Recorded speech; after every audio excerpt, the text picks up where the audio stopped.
अस्सलाम वालेकुम दोस्तों आज हम सेफ्टी ऑफिसर की 20 ऐसी ड्यूटीज़ के बारे में बात करेंगे जो बहुत ही इंपॉर्टेंट हैं। ये मुख्तलिफ कंपनी में वेरी कर सकती हैं, लेकिन इनमें से पहली 4 ड्यूटीज़ ऐसी हैं कि जो हर कंपनी में सेम होती हैं। अगर सेफ्टी ऑफिसर इस पे अच्छी तरह से अमल दरामद कर ले तो बहुत रेयर चांस है कि कोई भी एक्सीडेंट हो। सेफ्टी ऑफिसर की सबसे पहली ड्यूटीज़ ये होती है कि कंडक्ट टूल बॉक्स टॉक। काम शुरू होने से पहले वो तमाम वर्कर्स को एक जगह पे फालन करे और उनको ब्रीफिंग दे। टूल बॉक्स टॉक में सेफ्टी ऑफिसर की रिस्पॉन्सिबिलिटीज है कि वो वर्कर को इम्पोर्टेंट ऑफ सेफ्टी के बारे में बताए कि इस काम में आपकी सेफ्टी बहुत इंपॉर्टेंट है।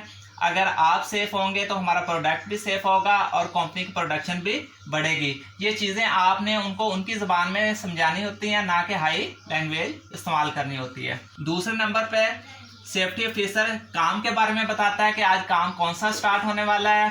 तीसरे नंबर पे उनको हैजर्ड के बारे में बताता है कि इस काम में कौन से हैजर्ड हैं।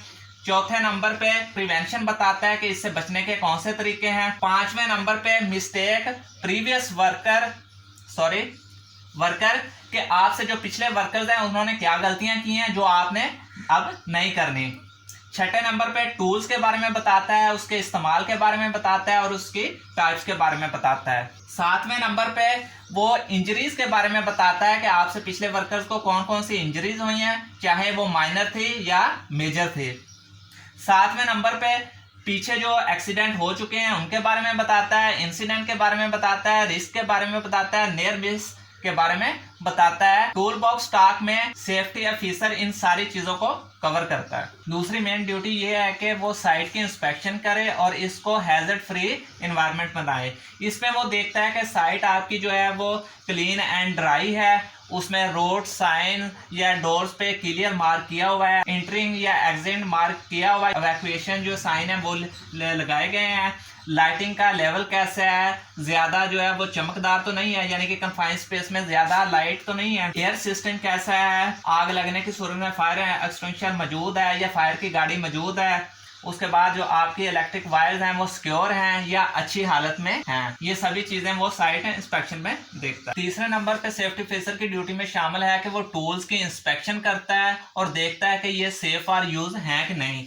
इंस्पेक्शन में वो देखता है कि टूल्स के ऊपर ग्रीस या ऑयल वगैरह तो नहीं लगा हुआ, हैंडल पे क्रैक वगैरह तो नहीं आए हुए हैं, ब्लेड पे डैमेज तो नहीं है, इसकी जो रोटेटिंग या मूविंग इक्विपमेंट है उसके सेफ गार्ड लगे हुए हैं, या जो डीजल या गैसोलीन से चलते इक्विपमेंट है उनकी लीकेज तो नहीं हो रही। ये सभी चीजें जो हैं वो टूल की इंस्पेक्शन में वो देखता है। चौथे नंबर में सेफ्टी ऑफिसर की ड्यूटीज में ये शामिल है कि वो वर्कर को वॉच आउट करे वक्फे वक्फे से साइड पे जाके कि कोई भी वर्कर जो है वो हैजर्ड्स सिचुएशन में तो नहीं एंट्री कर रहा। साइड में मॉनिटरिंग में जाके सेफ्टी ऑफिसर ये देखता है कि जो मटेरियल है वो स्टोर हो रहा है वो ठीक हो रहा है, यानी कि रैक में जो स्टोर हो रहा है उसकी लिमिट से ज्यादा तो नहीं है। फोर्क लिफ्ट का जो ऑपरेटर है वो ट्रेंड है, आपने वर्कर से पूछना होता है। उसके बाद जो है वो लेबर के इश्यूज वगैरह सुनने होते हैं, सेफ्टी ऑफिसर ने टूल सही इस्तेमाल हो रहे हैं कि नहीं हो रहे हैं वो देखना होता है। और भी बहुत सी चीजें होती हैं जो सेफ्टी ऑफिसर जो साइट पे जाके जज करता है। ये 4 ड्यूटीज एक्सीडेंट ना होने में सेफ्टी ऑफिसर की बहुत ही हेल्प करती हैं। वर्कर्स को अच्छी तरह से ब्रीफ करे, यानी कि टूल बॉक्स टॉक। नंबर 2 पे जिस जगह पे वर्कर ने काम करना है उस साइट के इंस्पेक्शन करे, उसको हैजर्ड फ्री एनवायरनमेंट बनाए। नंबर 3 पे काम के दौरान जो टूल्स इस्तेमाल होने हैं उसकी अच्छी तरह से इंस्पेक्शन करे। नंबर 4 इन सारी चीज़ों को वक्फे वक्फे से मॉनिटर करता रहे। उसके बाद सेफ्टी ऑफिसर की जिम्मेदारी होती है कि अनसेफ या जो डैमेज टूल हैं उनको रिपेयर करवाना।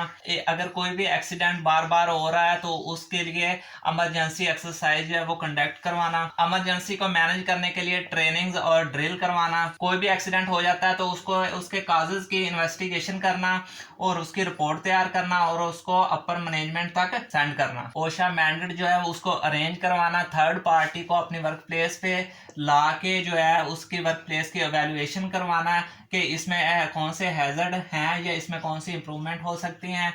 उसके बाद सेफ्टी ऑफिसर की जिम्मेदारी होती है कि वक्त के साथ या वर्कर्स की जो इंस्ट्रक्शंस होती हैं उसको देखते हुए अपनी पॉलिसीज और स्टैंडर्ड्स को रिव्यू करना और साथ साथ उसको अपडेट करते रहना। उसके बाद अगर कोई भी इंस्टॉलेशन या मेंटेनेंस या कोई भी सब्सटेंस डिस्पोजल हो रहा है तो उसको भी लुक आफ्टर करना सेफ्टी ऑफिसर की जिम्मेदारी होती है। सेफ्टी के लिहाज से जितनी भी सिचुएशन होती हैं उनमें अपनी एडवाइस देना या इंस्ट्रक्शन देना, जैसा कि रिलेटेड टू मशीन होगी, उसकी स्पीड, नॉइस वगैरह, इसमें अपनी एडवाइस दे। सेफ्टी ऑफिसर की जिम्मेदारी है कि वो एक्सीडेंट, इंसिडेंट या नियर मिस के डाटे को वो मेंटेन करे। स्टाफ की मीटिंग में जो है वो सेफ्टी प्रिंसिपल जो है वो प्रेजेंट करे, या लेक्चर टाइप ट्रेनिंग सेशन जो है वो कंडक्ट करवाए, उसमें सेफ्टी प्रिंसिपल जो है वो प्रेजेंट करे। वर्क प्लेस पे सेफ्टी गाइडलाइंस हैं वो इम्प्लीमेंट करवाए। पर मैनेजमेंट को आने वाले फ्यूचर में जो इंसिडेंट है उनके बारे में बताए। इंटरनेशनल लेवल पे HEC का जो अपडेट नॉलेज है उसको ध्यान में रखते हुए अपनी पॉलिसीज या अपने जो स्टैंडर्ड्स है उसको भी अपडेट करता रहे। रिस्क असेसमेंट को कंडक्ट करवाना और आइडेंटिफाई करवाना कि कौन से हैजर्ड हैं, उनकी प्रिकॉशंस क्या हैं और उनकी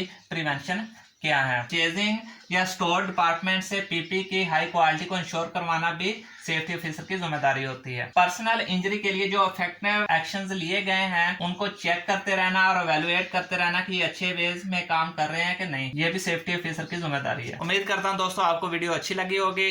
अगर वीडियो पसंद आई है तो इसको लाइक और सब्सक्राइब लाजमी करें। मिलते हैं अपनी नेक्स्ट वीडियो में, तब तक के लिए अल्लाह हाफ़िज़।